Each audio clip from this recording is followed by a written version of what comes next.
It was a typical, beautiful, sunny afternoon on the island of Guam about 9 years ago. I still remember that afternoon. It was a Saturday afternoon.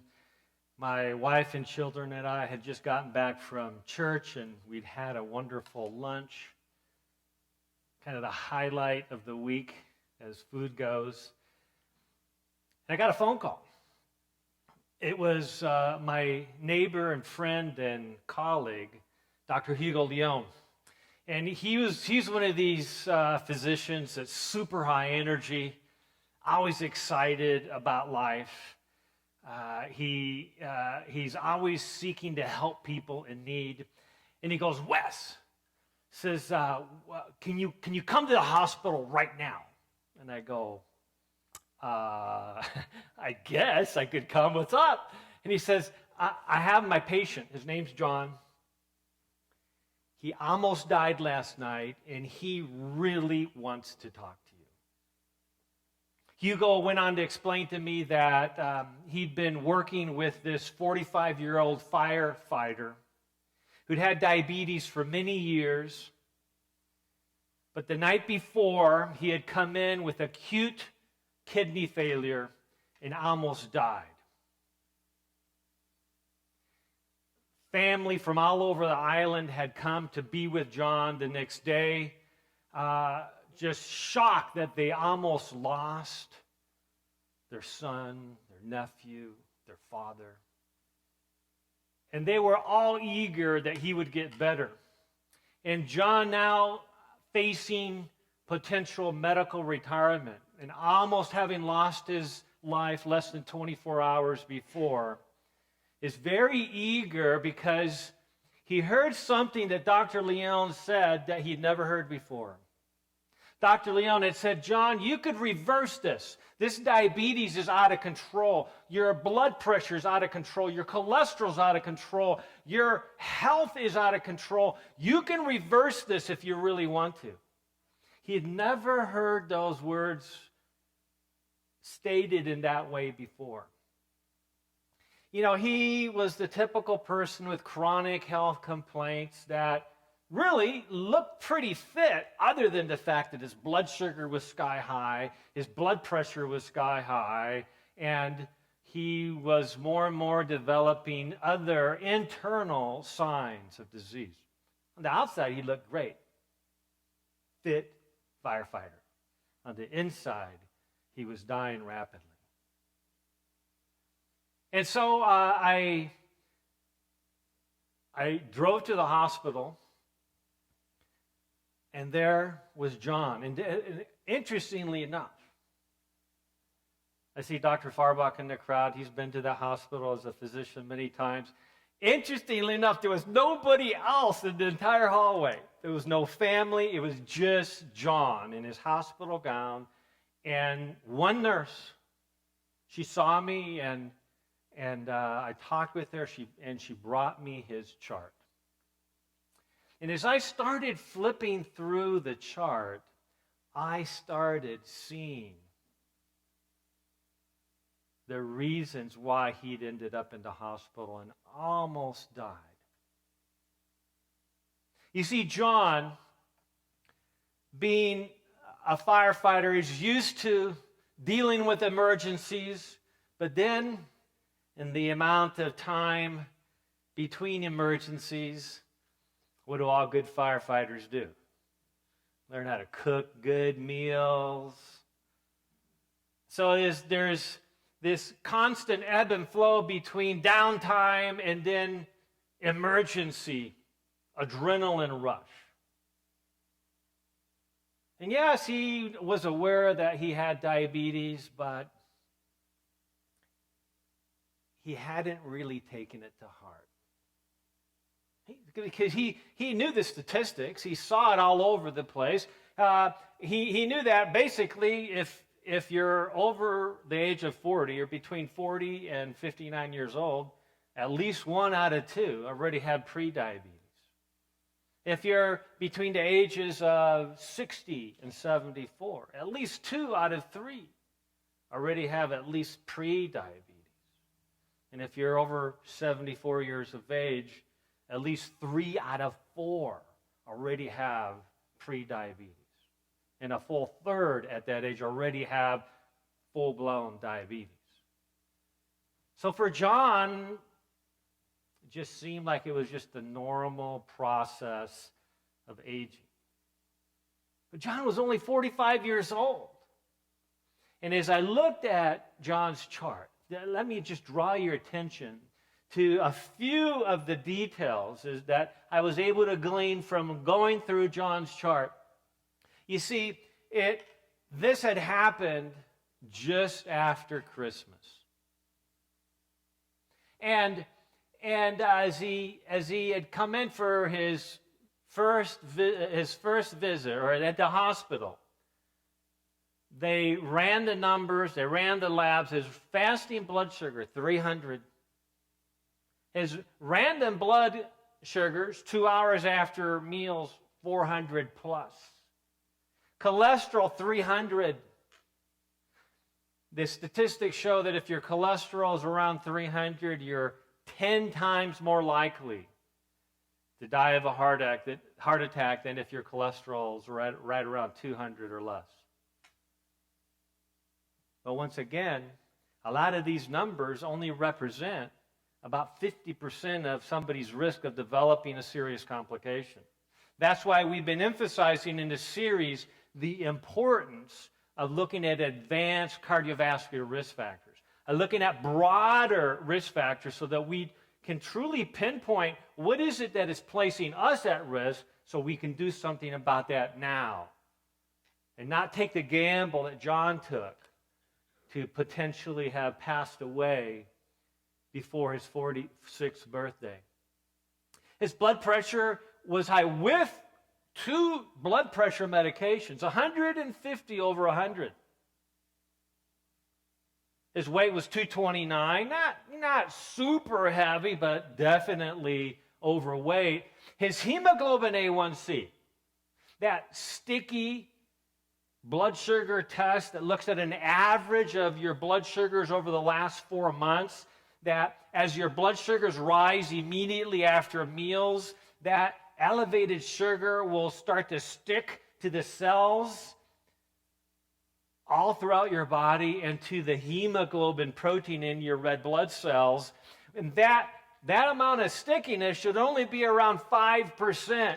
And John had 16.6%. His blood was crystallized almost with the amount of sugar that he was dealing with. So I walked into John's room. And as I looked into his face, I saw hope. I saw hope because his family physician, Dr. Leon, had instilled that within him just that morning. He said, John, you can do this. You don't have to go on through life being at risk of your body shutting down and dying. You have 3 children, John.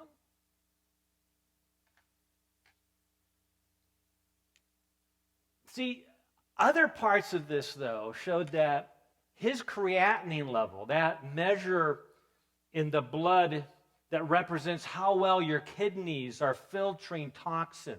These are naturally occurring toxins that your body creates just because it's alive, just because it's digesting and processing protein.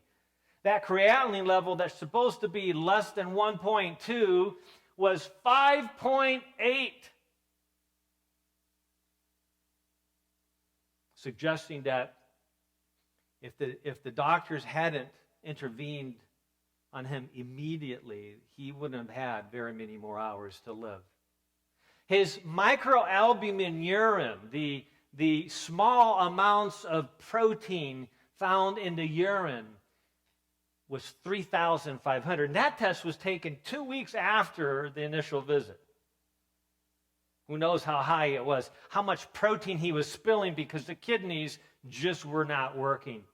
They were not holding on to that critically important nutrient that critically important protein that the body had spent so much time and effort and energy in building from the building blocks. Again, he had diabetes for years, out of control hypertension or high blood pressure, cholesterol, dyslipidemia. His cholesterol was bad. His bad cholesterol was too high. His good cholesterol was too low. And he had periodontal disease. Now, we actually didn't get into this for several months as he got involved in our program. You'll see that John had a dramatic transformation in just 1 week. In the first 10 days of being on an intensive lifestyle medicine program, John reversed countless of these risk factors. But his cardiac CRP, that measure of systemic, whole body inflammation, had remained high even throughout all those other amazing changes. So we started looking for what else is going on. And I went through my checklist. What could be possibly contributing to such elevated inflammation? A topic that has been central to our 12-week theme of optimizing health and healing. We have to figure out what's leading to inflammation if it's present. And what we discovered is that he had this chronic, moderate grade inflammation coming from his mouth. As I went through the checklist, is it chronic sinusitis? Is it a bacterial infection in the stomach? Is it a chronic fungal infection? What is it? And as I went through the checklist, I asked him to open his mouth. We had now developed a great relationship. I'm no dentist or dental hygienist like my wife, but I knew that there was risk associated with gingivitis and periodontal disease. So I just asked him, open your mouth, John. And he did, and immediately I realized a big part of his problem. Untreated dental problems or gum inflammation can be a major source of stroke risk, heart attack risk, and toxicity to your entire body. You see, John, even though he had a fairly good salary, a very good salary as a seasoned firefighter, every time he went to the dentist, he got discouraged because he was told that it was going to cost him thousands of dollars. One dentist suggested that it would cost him at least $15,000 to fix what was going on in his mouth. So I looked at John and I said, I understand. I wouldn't want to have to spend $15,000 on any part of my body. But you almost died, John. You got to fix the actual underlying causes of your risk. We know that, right? Inflammation it turns on the diabetes genes. Inflammation turns on and drives the cardiovascular disease genes, the cancer genes. But also can create havoc with the kidneys. And John had almost passed away because of that. So not only did he have inflammatory renal failure, he had chronic renal failure and acute renal failure all at the same time. Another complicating factor was that John had been found to have a very high potassium level in his blood. After all, his kidneys had essentially shut down, and they were no longer able at that point to remove excess potassium, and a high potassium level can lead to arrhythmias of the heart and fatal heart attacks. So he was told by somebody that was looking at the basic strategies to address this is you need to completely stay away from potassium-rich foods. Well, that afternoon, as I talked to John, I started envisioning in my mind what it would take to help John get back control over his health. You see, Because one of the challenges that people have who have real serious medical conditions, advanced problems with their kidneys in particular, is that to be healthy, you have to be on what we call a first-class diet. First-class foods. Named for the idea that if you want first-class health, you got to eat first-class foods. So what does that involve?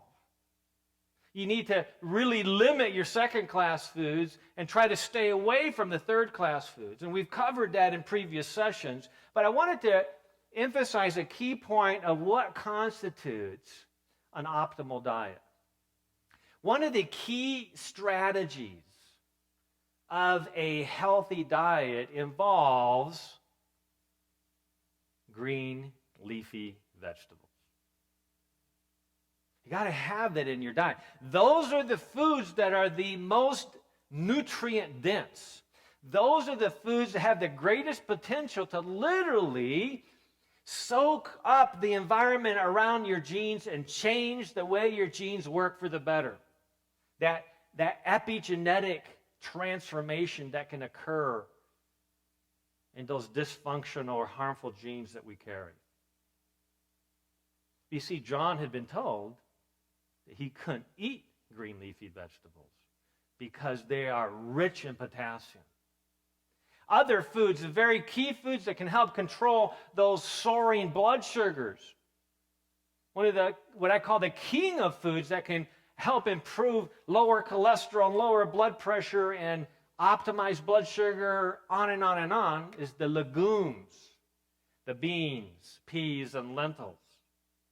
Again, super high in potassium. So it seemed like that John would be unable, medically unable, to tolerate the very food that would actually heal him. Or was there potentially another way? See, because as Seneca pointed out back around the year 2000, it's part of the cure to wish to be cured, or 2,000 years ago, rather. It's part of the cure to wish to be cured. You think that that goes without saying. But you know, there's a lot of people that really don't put the emotional effort in really wishing to be cured. That's the first step. And I could see it in John's eyes that he really wanted this. He had seen his life flash before his eyes. He had contemplated what his children would have said, would have done when they found out that he had died. I could see the emotion in John's eyes as he said, I want to deal with this now. I want to do whatever it takes. I want to do that. Well, John was beginning to understand as we talked that Saturday afternoon in the hospital with nobody else around us. We spent a couple hours just talking about how this could change. And he began to understand that the issue isn't what his blood sugar is and what his cholesterol is. The issue is that whole underlying metabolic dysfunction. All those other factors that oftentimes are not paid attention to. Because, yeah, you could just give him more insulin to get his blood sugars better. He was already on 100 units of insulin. Just give him 150. His blood pressure was high on 2 medications for lowering blood pressure. Hey, just take another one. Take a 4th medication. That'll get the blood pressure under control. But see, all those things are not addressing the actual cause of the problem. And John was beginning to understand that. All because his family physician, Dr. Hugo Leon, had been willing to share with him the potential that he had to change his health fate, to address the underlying cause of issues and not just to focus on the superficial. So, as you can see, John, being a firefighter, was not one to shrink away from a challenge.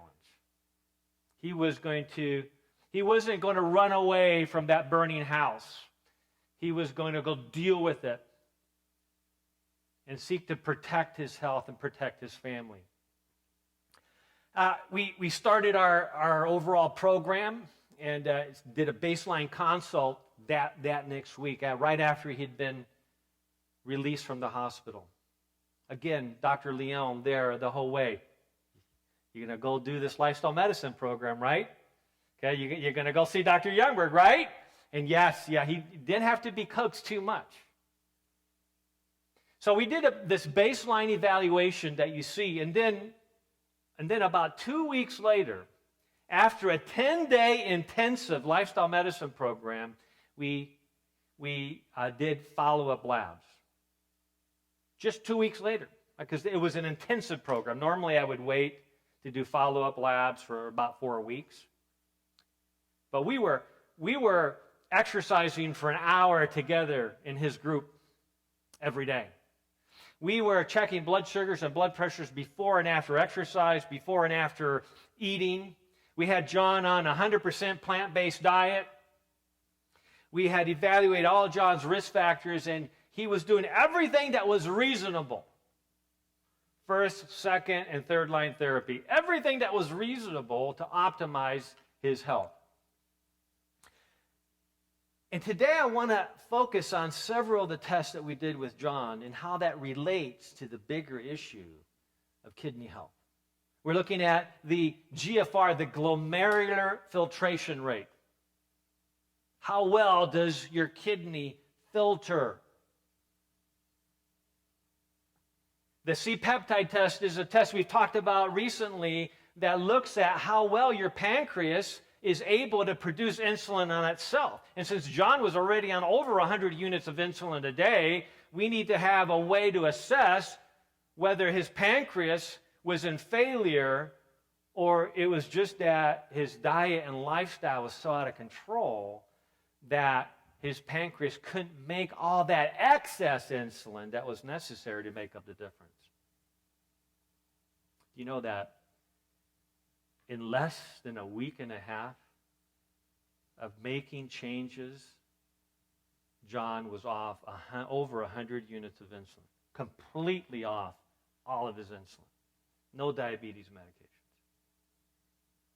Within 2 weeks, he was completely off all his blood pressure medicines. We're going to be looking at the blood urea nitrogen. This is the toxic byproduct of protein metabolism in the body.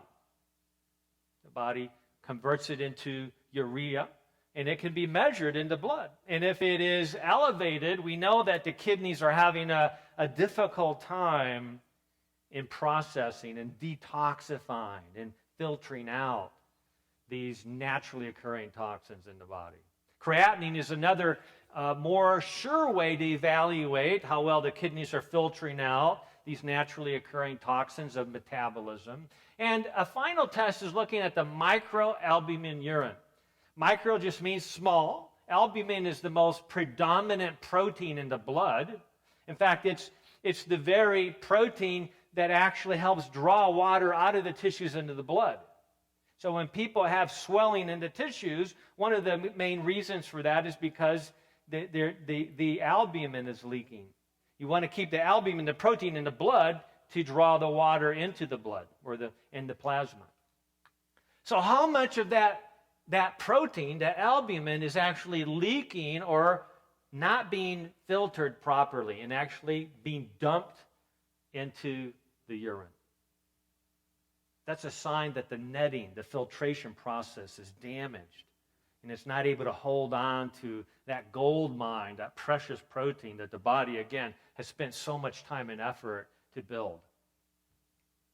So the microalbumin level, we want that to be between 0 and 17, and if you're looking at the microalbumin creatinine ratio, that should be under 30. This is going to be important as you look at John's actual numbers before and 2 weeks into the program. and then again 3 months later. The creatinine level should be between 0.7 and 1.2. Seen many people within just 2 weeks go from a creatinine level of 300-400 all the way back to normal. Just by aggressively, that would be a microalbumin level of 300. A creatinine levels of 1.5, 1.8 coming right back down. A blood urea nitrogen level should be between 7 and 25. And then the filtration rate, the little filters in the kidneys. That filtration rate should be ideally well over 90, but there are now 5 stages recognized of chronic kidney disease.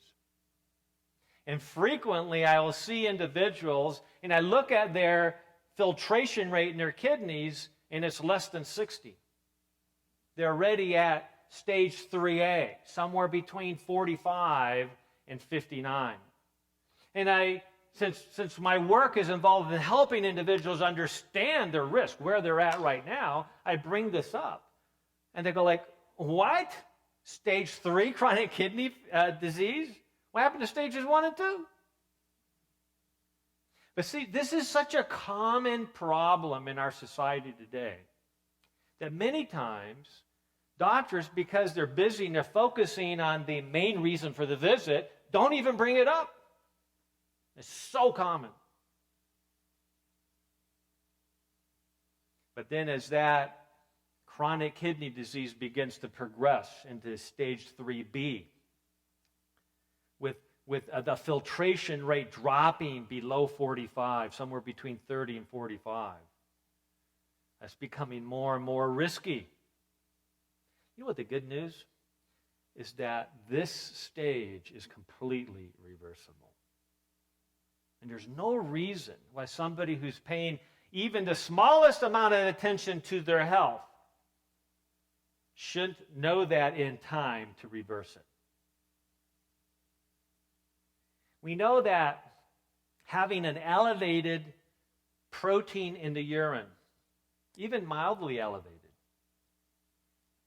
directly increases the risk for heart attack and stroke and premature death. In fact, every increase in kidney dysfunction directly relates to increased sickness, increased risk of death, and from all causes as well. Once again, the good news is that this is reversible.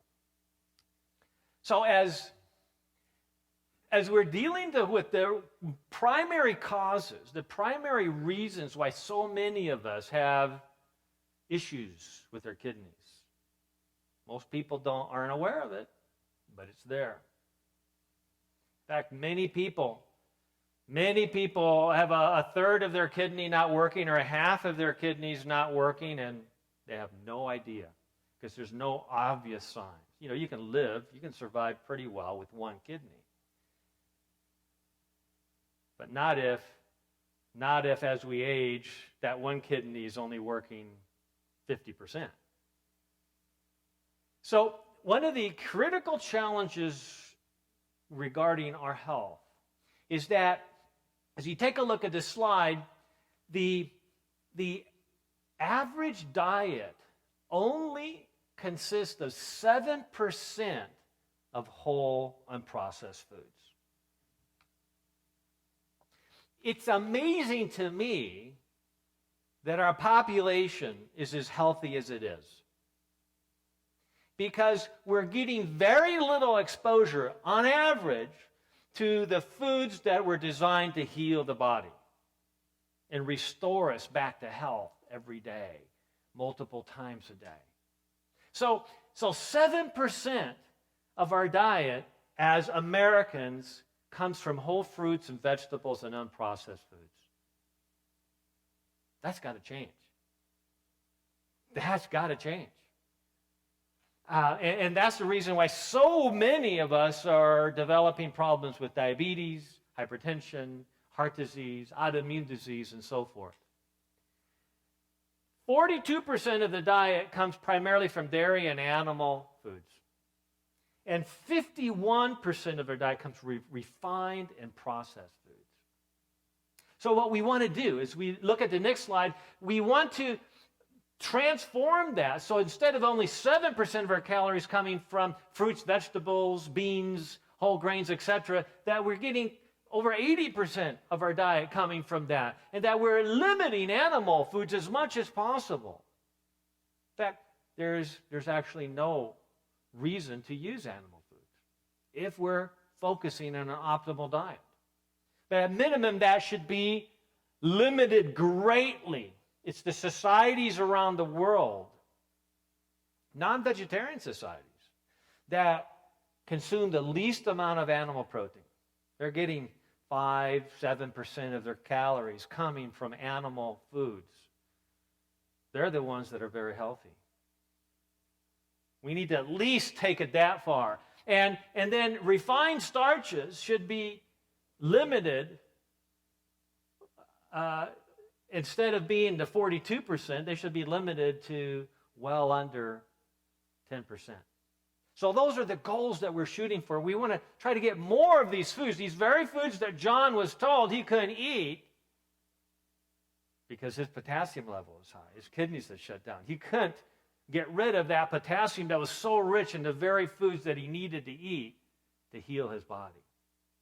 So what do we do? What would you recommend that he eat green leafy vegetables? Well, we need to pay attention to science. We need to pay attention to the risk. Clearly, we don't want his potassium level to go high, but there's always a way. If we're willing to do what's best, there is almost always a way to circumvent the initial problem by understanding the big picture. And so the issue was he needs that food to get healthy. It is those foods that heal the body. So his kidneys are never going to get better or optimally healthy unless they're exposed to the nutrients that come from foods that also have this potassium in it. So as I talked with his internist, we came up with a plan. You see, where there's a will, there's a way. And as you see here on the slide towards the right, in April, 3 months later, we did lab work on John, and his creatinine had come down from a death-defying 5.8 to a 1.3. Just a little bit. In fact, back then, that was within the normal range. Just a little bit outside of the range we like to see today of 1.2 down to 0.7. His small amount of protein in his urine had decreased from 3,500 to 400 during those 3 months. Yeah, his kidneys were still a little bit damaged, but nowhere near the damage that he'd had even in the weeks and during the first month after his near-death experience. He was now off all his medications except for a half dose of a cholesterol medication that was just given to him because they just thought, well, it'd probably be good for you, even though, everything looks good. We're just concerned. He had so much inflammation. And what we did for his potassium is simply give him a syrup called Kayexalate, which he took every day.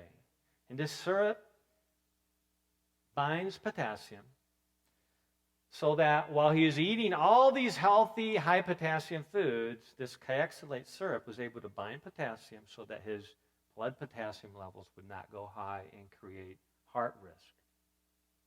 But you know what? After eating a high potassium diet for 1 week and a half, he no longer needed the Kayexalate because his kidneys had now healed enough. Because of all the things that we had done, all the things that we're going to be talking about today in helping reverse that acute and now chronic kidney disease. And now his blood sugars are all under 110 fasting, under 130 2 hours after meals. John was excited. He said, but these changes didn't all take 3 months. In fact, as we look at the next slide, we see that by February 10, basically about a month after he'd initiated this program, his blood sugars were already in control. His cholesterol had dropped to 175. Now, that was including medication, but he was able to stop his medication at that, or cut it in half at that point. His blood pressure was now down to 100 or 75 with his meds, and of course, very quickly, his internist explained to John, says, once your blood pressure starts getting to like 100 or top number, 70, 75 bottom number, we're going to just start cutting your medication. Why? Because the risk of being over-medicated can become the greater risk when somebody is on an aggressive path to deal with the actual cause of the problem. See, if we've actually dealt with the causes of his high blood pressure, we're actually risking causing more damage by maintaining the medications. So that's why monitoring by his physician was so critical, and within such a short time, he had been able to discontinue that. In just 1 month, his hemoglobin A1C dropped from 16.6, which is by any standard out of control diabetes. Remember, every point above 5, every single point above 5 represents a 35% increased risk of kidney failure, of blindness, and other complications. So he had some serious risk, but it had already dropped to 12.2 in just 1 month, and it just kept dropping every week. It kept dropping. The blood sugar sticky problems in our body reverse very quickly if we're doing the right things. Both his blood pressure meds and his insulin. So that introduces very broadly this theme of preventing and reversing chronic kidney disease, which is a hidden epidemic. Now, you might be thinking, as I used to, kidney disease, man, I don't have a problem with that. The reality, though, the reality is that 59% of Americans will suffer from kidney disease in their lifetime. Now, that's assuming that nothing changes. This is just published in May of 2014. This is a critical challenge. Researchers at Johns Hopkins University looked at many individuals and discovered that this is a huge problem. We're heading towards chronic kidney disease unless we do specific things to reverse and halt that process. Now, what do we do about this? There was a study that was just concluded or just published in 2014 in the Clinical Journal of the American Society of Nephrology. Nephrology is the study of optimizing kidney function and treating people with kidney disease. And essentially, this study looked at over 6,000 patients who had chronic kidney disease already into stages 3 to 5. So final stages of chronic kidney disease. And they found that walking dramatically lowered the risk of dying or requiring dialysis. And this is what I want you to be aware of. Every incremental increase in walking during a given week dramatically increased the chances of doing well and being healthy, dramatically decreased the risk of dying during that year alone, and dramatically decreased the risk of having to go on dialysis. Walking 1 to 2 days per week lowered the risk of death during that year for those individuals by 17%. That's good. Walking 3 to 4 times a week lowered the risk by 28%, and walking 5 to 6 times a week decreased the risk of premature death by 58%. You see how this increases fairly dramatic every time? It's not just additive. This is critical that we take advantage of daily exercise program.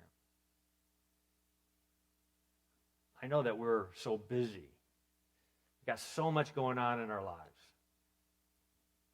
But exercising, walking, bicycling, some type of exercise, especially moderate exercise,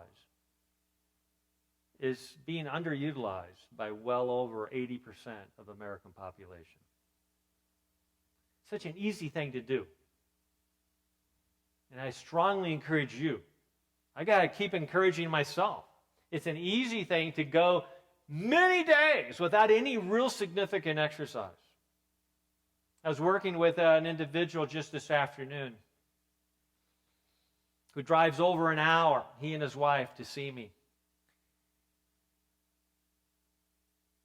His plaque test, that measure of how the cells in the artery wall are leaking enzymes, directly related to the fact that there's these foam cells, this plaque accumulation in the artery wall. His plaque test was running 233. Got a significant risk of a heart attack or stroke. This plaque test directly represents risk for not just a heart attack, but stroke as well, unlike cholesterol. And as I talked to him, I realized that I asked him how much exercise he was doing. And he says, well, I mow the lawn. He's retired. He stays active. And I commended him for that. Staying active is critical. Why? Because being up on our feet at least once during every hour dramatically lowers inflammation. But in of it itself is not enough. It's not sufficient. We need to have a planned exercise program. We must supplement exercise. It's not natural. Not natural. We have to add it to our program. We must plan it in, because without that, our body suffers. We can't just be active during the day.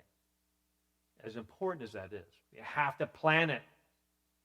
And I commend those of you who regularly have exercise, where you're doing at least 30 minutes every day. And I know some of you that I work with are doing about an hour and a half of exercise different times during the day, because you know that that's what you need to optimize your health. The studies show that that's also critical for the kidneys. Another factor that is so critical for the kidneys, that there was even a medical continuing education course developed around this miracle drug. It was published in Medscape. That they showed that chronic kidney disease starts to advance above stage 3 into stage 4 when this miracle drug, this miracle nutrient, starts to drop. We've talked about this before. This miracle drug kills bacteria. It protects against pneumonia better than anything. It fights tuberculosis. In fact, it's been shown to cure tuberculosis when added to the normal tuberculosis medication. It adds years to our life. It synchronizes hormones. It beautifies our skin. It prevents certain cancers and multiple sclerosis. It fights binge eating, drives away depression, prevents falls in the elderly. It protects our bones, and we'll get to that in a second. It lowers the risk of hip fractures by 50%, increases agility, makes the muscles stronger, builds the immune system, and prevents and helps reverse chronic kidney disease. Do you know what that miracle drug is? That miracle nutrient? Vitamin D. Vitamin D. A critical nutrient that's been getting bad press recently, causing all kinds of confusion. That's why we need to have faith. You know what my favorite definition of faith is?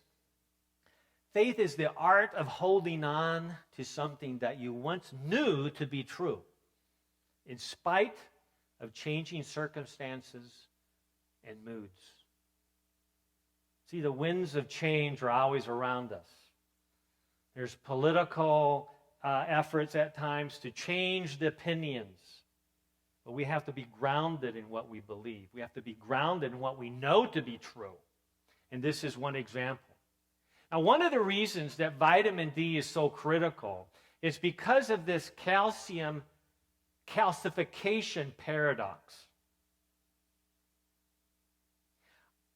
Essentially, that we have a very strange scenario going on as we age, that we have osteoporosis developing at the very time that calcium is hardening our arteries. Wait a minute, how can that be?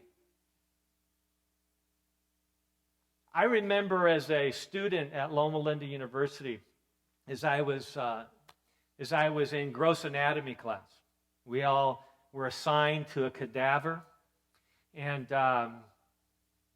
we have to know everything inside and out on all the cadavers. Because on test day, there's going to be a string attached to something in that body, and you got to know what it is. You just got to know it cold. You can't be guessing.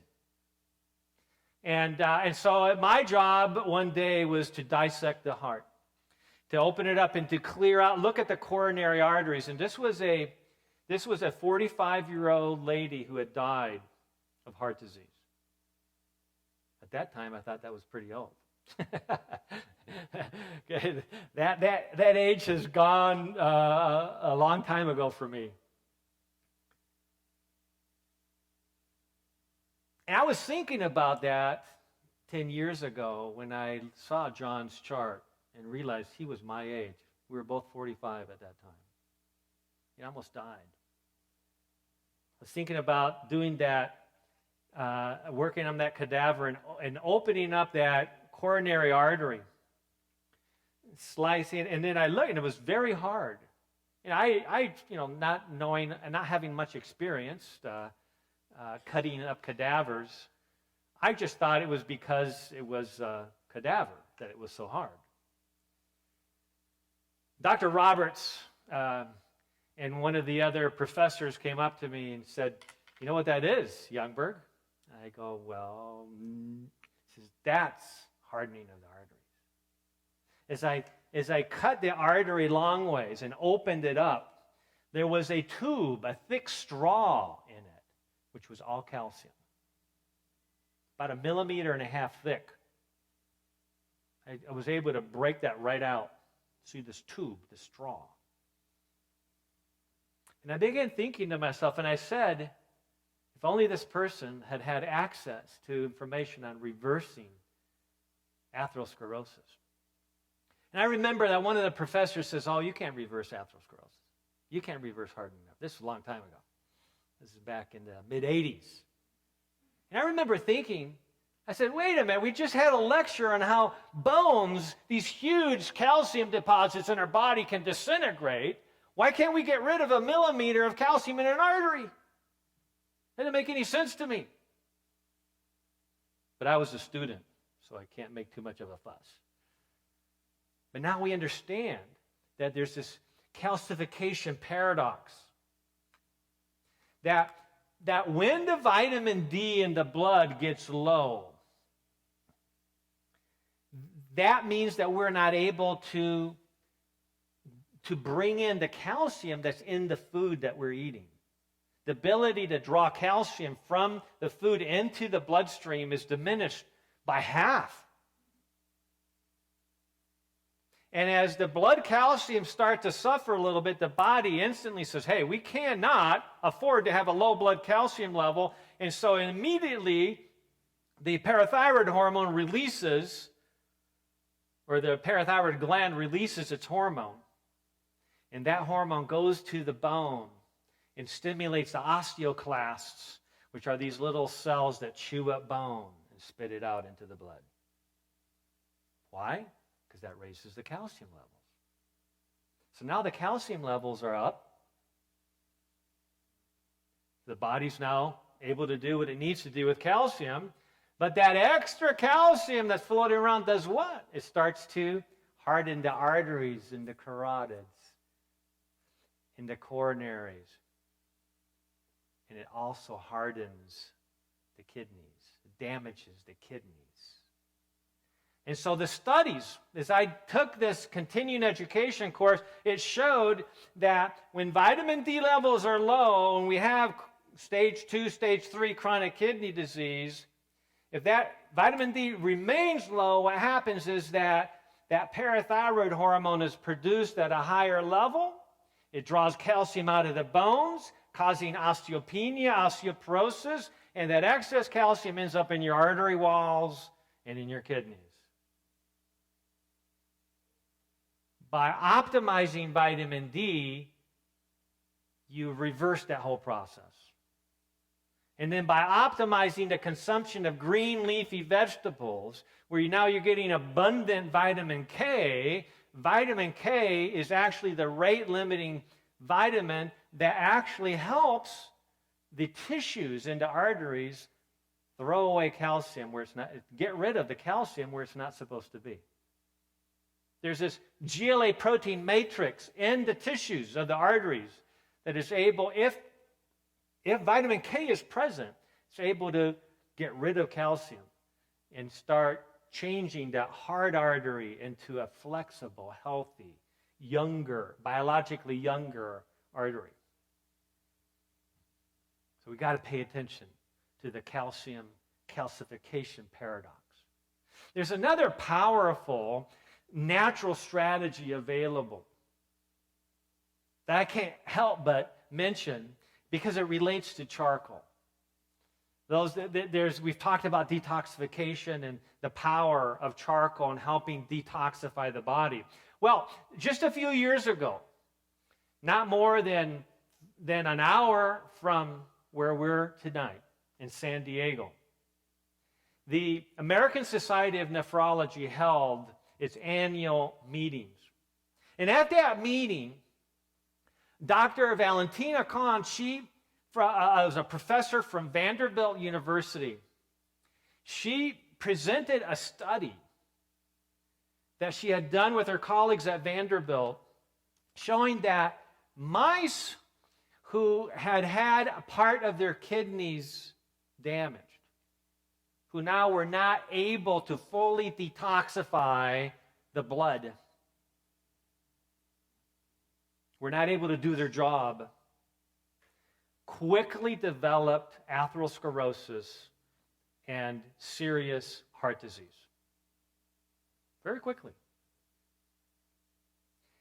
They found that when they added activated powdered charcoal to the diets of these mice, they didn't develop heart disease, even though they had compromised kidneys.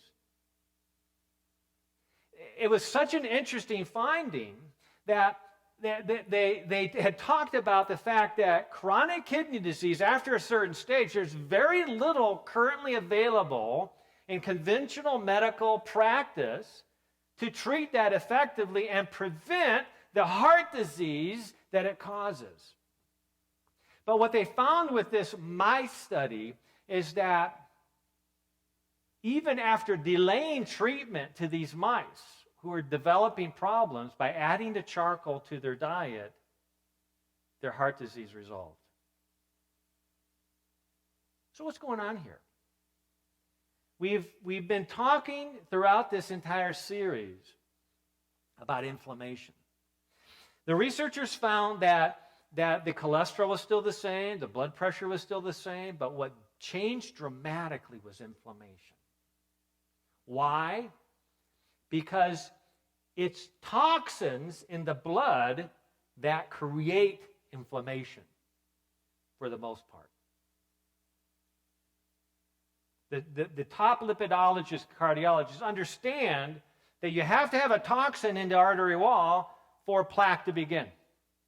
Because that plaque is an attempt of the white blood cells to scavenge out those toxins out of the artery wall. And as those white blood cells fill up with that toxic cholesterol, they form into foam cells like styrofoam, plaque. And so we have a potential treatment that people can use. We need to address what is causing the toxicity. But when somebody has an acute infection, as John did on his foot, if he had put a charcoal poultice on that immediately and gotten medical treatment, he would have never developed acute renal failure. So that's something to think about. I was asked this question once at a small medical conference that our medical group put together. And it was a visiting nephrologist who was giving a talk to the group promoting a new blood pressure medication. He said, what is the average number of blood pressure medications needed to properly treat hypertension? He said he was looking at all of us around that boardroom table, and he says, each of us, we all need to stop telling our patients that they can resolve their blood pressure problem with one medication. He says, because it rarely happens. We need to stop telling our patients that they can control their blood pressure problems with two medications. I'm not talking about taking the same medication twice during the day. I'm talking about taking two different types of medications once or twice. And he went on to say that in nephrology and the treatment of hypertension, it oftentimes will take 3 to 4 different types of blood pressure medications alone to control blood pressure. Unless, he went on to say, they get religion in the sense of lifestyle medicine. I was initially shocked that he said that. He got a chuckle out of the crowd. But without realizing it, he had actually established what was most important in treating hypertension, one of the main causes of heart disease, strokes, and kidney failure. Is that we need to start taking lifestyle medicine seriously because that's the only way to address the cause of the problem. So when it comes to blood pressure issues, it's important that we take the time to assess the risk of over-medication. There's all kinds of case studies and studies that we could cite on this, but the bottom line is this. As I've worked with many, many patients over the last 25 years who've gone through intensive lifestyle medicine programs, I've noticed something that initially many patients who are on blood pressure medications are doing very well, feeling great. And then after about 6 weeks on a comprehensive program, many times they'll come in and say, I just don't feel good anymore. Something's wrong. So we take a look at the objective information, and we start seeing that trend in blood pressure. And I would encourage them to work more closely with their primary care physician to address their blood pressure because they're already past the point where the medications are actually benefiting them, and now they're actually placing them at risk. So don't misunderstand what I'm saying. I'm not saying that patients should never be on blood pressure medication. I'm saying that once you actually have addressed the cause of the problem, we have to work with the doctor to adjust the medication, or else there's going to be an over-medication problem that will, at minimum, make them feel so bad they don't want to follow the program anymore, and they'll go right back to where they were before, needing that medication. Or they could end up in an emergency room because of significantly low blood pressure. Pay attention to that. So we know from Proverbs that plans fail for the lack of counsel, but with many advisors they succeed. Many advisors, that's where I look at all these blood tests that we've been talking about. Testing broadly. I see them as one of our many advisors that are available to us to guide us in the decisions that we make. There was an interesting study done by Dr. Neil Bernard at Georgetown University. Let me just take you to this study. He's essentially the director of the Physicians Committee for Responsible Medicine, and he received a grant to work with a group of diabetics to see what the best diet was to reverse diabetes or to help optimize blood sugars. So he did a 3-month controlled intervention trial at Georgetown University, and he essentially he was comparing the American Diabetes Association diet with the best diet, as he referred to it. You see, these diabetic patients with their spouse were randomly assigned and met 2 evenings every week for 3 months, and their meals were catered. They were given nutritional information, group support, taught how to cook, but all their meals were catered. As you can see, the last line on each of these diets showed that adherence to the diet was great. Everybody loved what they were eating, regardless of which group they were in. The main difference between the two groups was that the ADA diet had about 200 milligrams of cholesterol, and they had chicken, fish, similar to American Heart Association Step 1 diet. But Dr. Bernard's best diet, as he referred to it, had 0 cholesterol, 60 to 70 grams of fiber. That's a lot of fiber, but they all did very well with it. No refined foods, oil, white flour, no white rice, no white pasta. Now, the group on the American Dietetic Association diet did very well. Blood sugars got better. No change in medications, but they lost 8.5 pounds. Problem is that their kidney function, the amount of protein that was lost in their kidneys got worse. And that's after better blood sugar control and 8.5 pounds of weight loss. But they found that the group that was on the 100% plant-based diet had a 59% greater improvement in their blood sugars than the other group did, and they had a drop in their medications at the same time. So anytime you decrease a blood pressure medication, you expect the blood sugar to go higher, not lower. And so that showed that there was a profound improvement in that diet compared to the ADA diet. 16 pounds of weight loss, almost double the amount of weight loss during that 3 months. But the patients who had had proteinuria, who had had that loss of protein in their urine, got better. They had less protein in their urine. So the diet that we consume has a very powerful influence on kidney function. And let me again suggest to you why, and tell you why I thought it was so critical that we address this topic as part of the 12-week series. You see, because we cannot have good health unless we have healthy kidneys. Unless we have healthy kidneys, we cannot remove the toxins that are ever developing inside our body. We have to have healthy kidneys. But to have healthy kidneys, we have to have healthy circulation. We cannot have good health without good circulation. So that's the key theme. And we cannot have good circulation with inflammation and toxins causing damage to our system. So let me suggest to you that it's actually fairly easy to get 40, 50 plus grams of fiber a day. And here's what I call my fiber cliff notes.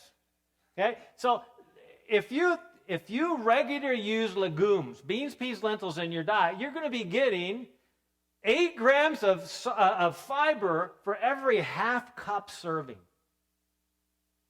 Now, if you don't use beans in your diet very often, you're not going to get a lot of fiber. Right? You're just not going to get a lot of fiber. So find a way to make that happen for you. Vegetables. One cup of vegetables, about 2 grams of fiber. Grains, half a cup of grains, 3 grams of fiber. And half a cup of fruit or a medium apple, 3 grams of fiber. Those are general guidelines. So when you eat a meal, breakfast, lunch, and dinner, do the math. He says, where am I getting at least 10 grams of fiber for breakfast? Am I getting at least 15 grams of fiber for lunch and dinner? At least. That fiber is what helps clean your system out. It helps protect your kidneys further. It helps improve your circulation. It helps lower the risk for all disease. Take advantage of the fiber. So it was Hippocrates that said, let foods be your medicine and medicine be your foods. Now, as we're wrapping up this session today, I remember about almost 10 years ago, I'd been asked by the president of a large regional medical society. He called me up one afternoon and said, hey, Wes, I'd love for you to speak at our upcoming conference in October. I said, I'd love to. So what would you like me to speak on? He said, I would like you to speak on reversing diabetes with nutrition. And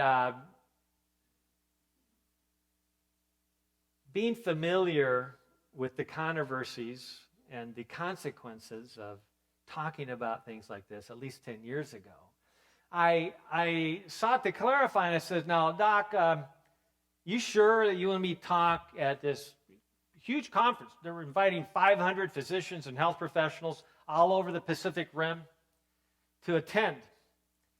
And he said, oh, yeah, they'll love it. I go, all right. All right. So the Sunday came that I was asked to speak, and I walk into a double ballroom, 400 or 500 people in attendance. A geneticist, an internationally known geneticist researcher, had just finished speaking.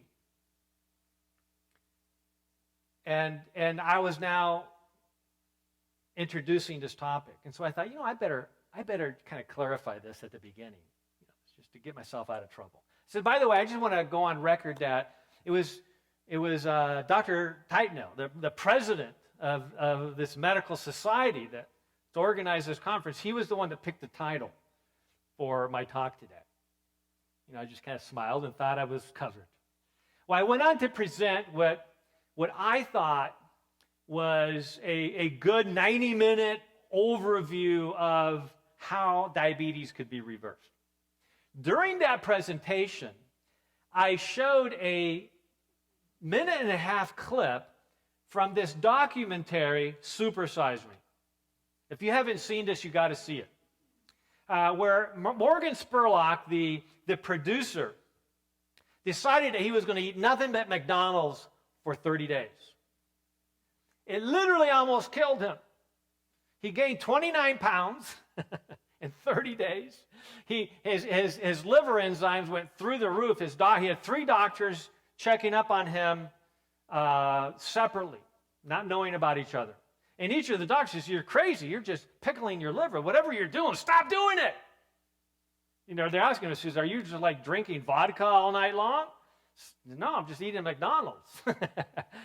and he says, well, just stop doing it because you're killing yourself. Well, it's a very interesting documentary. But in that documentary, he interviewed 2 bariatric surgeons who stated that the only known procedure in medicine that can cure diabetes was gastric bypass surgery. And they went on to explain from various studies why they believed that. So I thought it would be good, for evidence-based presentation to talk about what was being discussed in the medical community about curing diabetes. Well, at the end of the presentation, the chairman of the scientific panel had come up to presumably take questions for me. Instead of taking questions, she said, before I take questions, I want to clarify something. He says, I completely disagree with Dr. Youngberg's presentation this afternoon. You could have heard a pin drop. 500 people in the audience. They're looking at me, looking at him. I'm looking at him and looking at them. And they're trying to say, what's going to happen next, right? And fortunately, he went on to elaborate. He went on to explain himself. Clearly, he wasn't He wasn't upset at me. He wasn't trying to make me look bad. He just was establishing what he believed, which, of course, is what conferences are all about, right? You got to be able to say what you believe, what you think is accurate. And as he was elaborating, I'm praying to myself, so Lord, help me to know what to say, how to address this obvious challenge, and not to take it personally. And so he went on to explain that, says, because the previous speaker had been a internationally recognized geneticist who had actually stated that he believed that in the future they would be able to reverse diabetes through genetic engineering. And as soon as he said that, I knew exactly what I needed to say. So I patiently waiting for him to finish. And as he finished, I said, well, doctor, I appreciate your perspective. He actually was a nephrologist, a kidney specialist, who had a renal dialysis unit right across the hall from our lifestyle medicine clinic. I saw him all the time. Why would a nephrologist, a kidney specialist, say what he did? Why would he say he didn't believe that diabetes was reversible? Because, see, he is working with a group of patients at the end of their experience with diabetes or hypertension. He'd never seen it reverse. I, on the other hand, had worked with many patients with diabetes and seen it reverse because my goal was to actually help reverse it as opposed to just manage the symptoms. So we were like two blind men and in the room with the elephant. We had different experiences with that elephant. So I realized that his experience was valid, working with his group, his population. But I said to him, Doctor, it's critical that we do not destroy hope in our patients. If we tell our patient, like John, if Dr. Leon had told John, says, well, you almost died last night, says, you're probably not going to make it. This could happen again next week. And, we'll rush you to the hospital and we'll do everything we can, John. But, all we got here is more insulin, more blood pressure meds, more cholesterol meds. What would have John done? He would have gone home depressed. He would have probably retired from being a firefighter, and he would probably continue to eat and not exercise and not do all the things he needed to do to get healthy again because he didn't have hope. So we can't destroy hope in our patients. He says, and secondly, I'm glad that we've had an internationally recognized geneticist talk about the potential for genetic engineering and reversing diabetes, because that is exactly how nutritional and lifestyle medicine works. It re-engineers genetic risk by changing the way the genes work. And that was, fortunately, the final word. We went on to take questions. 2 days after this conference, Tuesday morning, I'm driving to work. I'm listening to the morning news, and to my utter amazement, I hear a report that the Journal of the American Medical Association had just published a major report that showed that diabetics who had undergone gastric bypass surgery, thousands and thousands of them, had completely resolved diabetes 77% of the time. And that those with high blood pressure or hypertension was resolved in 62% of them. High cholesterol was improved in 70%. Sleep apnea was resolved in 86%. So I started formulating a plan on how I was going to get this information to the nephrologist that worked next door. I get on the elevator from the car park, and guess who the only other person was in the elevator with me? My initial impulse was to kind of rub it in. Hey, see that new JAMA article that just came out? I thought better of it. I knew that he would, he was a researcher. I knew that he would find out soon enough. And Within a month's time, we were collaborating on diabetes research throughout the Pacific. And so it's exciting to me that over the last 10 years, we have learned so much more. We have learned that our potential to reverse disease is great. Our potential to prevent problems is even greater if we have a willingness to pay attention. We can do amazing things with our health. Remember that we need to, as we work on setting limits in our lives, we need to do it with joy. We need to enjoy each day in a way that gives us even more joy tomorrow. See, that's what health and wellness is all about. It's not about, well, I can't do that. Oh, can't eat that. Oh, I got to go exercise again. And then tomorrow it starts all over again. Oh, I got to go exercise again. It's not about the things we can't do and the things that we have to do. It's about how we can experience optimal joy. See, we can't experience optimal joy unless we have optimal health. So it's learning how to make choices in a way that brings us that lasting happiness and joy. So ultimately, I want to challenge us to remember something that we've been talking about for 12 weeks now. Remember that only you pay attention to the slide here, only you can be an effective chairman or chairwoman of the board for your own health. See, we can choose a new direction. Only us can do that. Nobody can tell us to do it. But as we become aware of what's available to us, as we become aware of the many advisors available to us, all those tests available to us,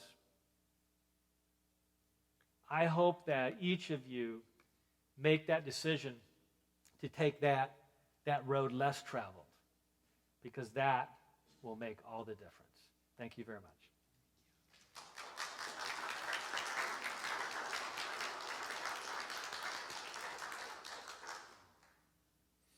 I want to take some questions at this moment and invite those in the audience who would like to come and ask a question to come up to the mic.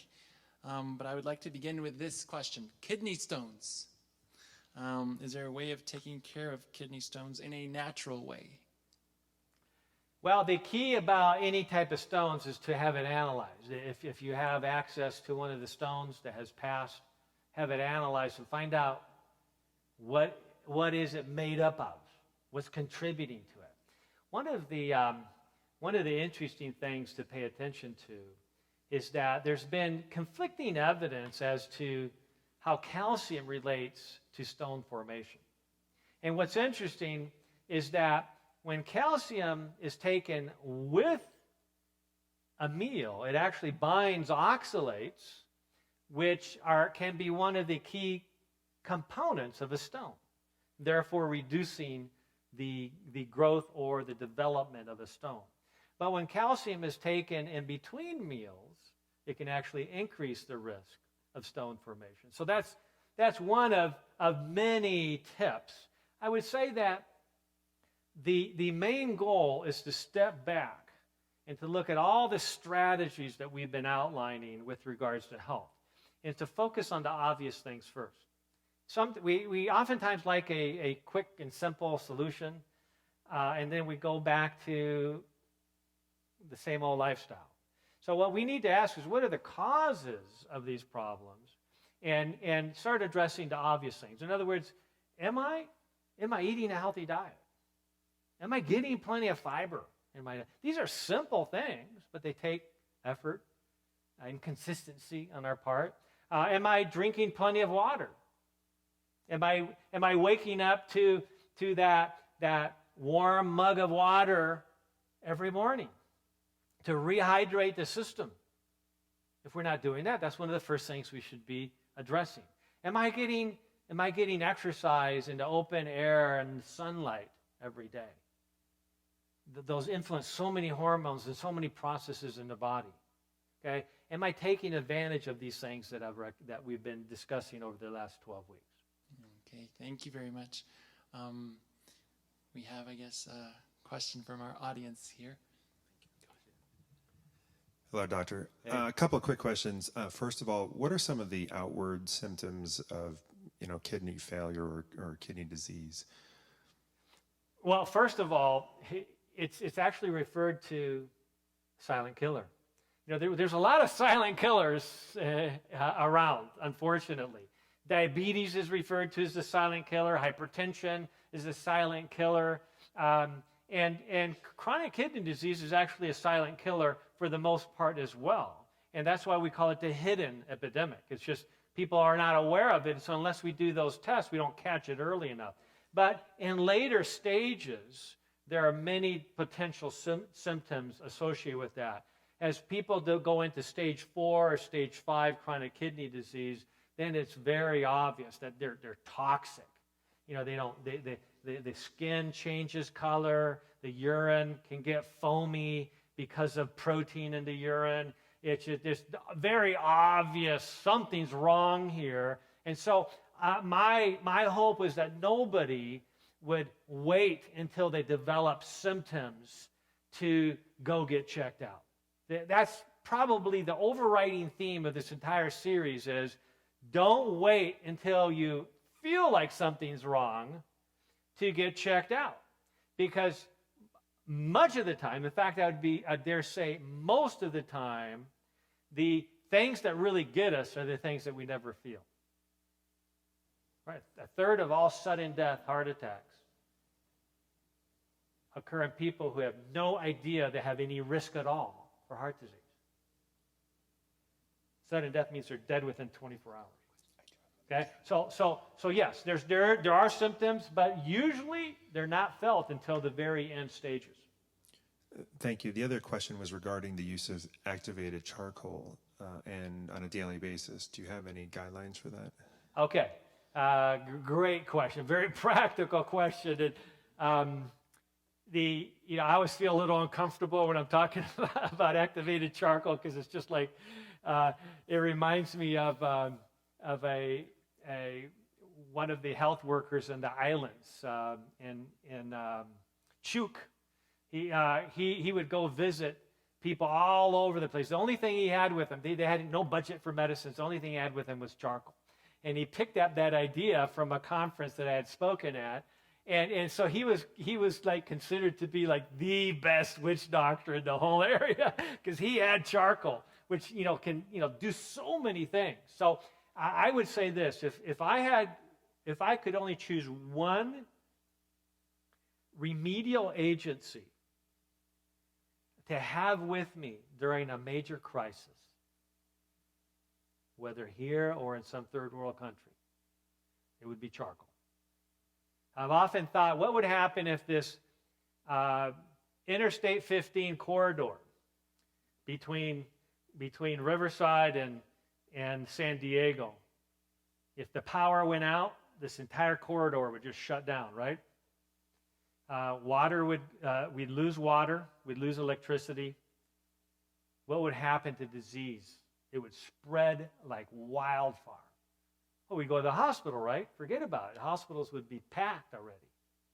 We're all on our own.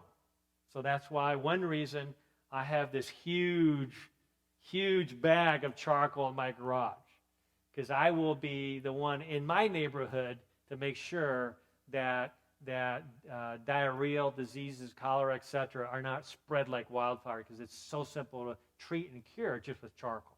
So, but to go beyond that, okay, is the guidelines for charcoal use involve you can use them externally as a poultice, or you can use them internally. And, we could spend hours talking about case studies on this, but essentially, mixed up with a little bit of extra virgin olive oil into a thick paste, put into a paper towel and applied to a boil or to an infection of any kind, it will literally draw out the toxins and the infection, the inflammation. It will draw out the very inflammatory molecules that are in the body. It can actually draw out toxins right from the liver if necessary. But taken internally, as the Vanderbilt University study showed, It can mop up the toxins and therefore mop up the inflammation that would otherwise be chronic in somebody who has impaired kidney function or just has excess toxins in their system for some reason. So I think it's prudent for the average person to consider using a heaping teaspoon of activated charcoal and 4 or 5 ounces of ice cold water and do that periodically, just as like a way to cleanse the system. Okay? And that clearly helps detoxify. Especially nowadays, since we are exposed to so many toxins unawares. We are literally being bombarded with toxins unawares. And I think it's just prudent for us to maybe once a week, maybe every 2 weeks to do this, what I call the black shake. Just mix up the black shake and drink that. And the one caveat is that it must be taken away from medication because it will bind that medication. So at least taking 2 hours or 3 hours away from medication would be the goal. And so it can be used, and it doesn't bind. It only binds toxins. It doesn't have a great affinity for nutrients. That's why you can't use it if somebody's taking too much iron. It is the universal antidote to toxins, but not to iron overload or iron toxicity, because iron's a nutrient, and you have to use something else to deal with the iron. Thank you. You're welcome.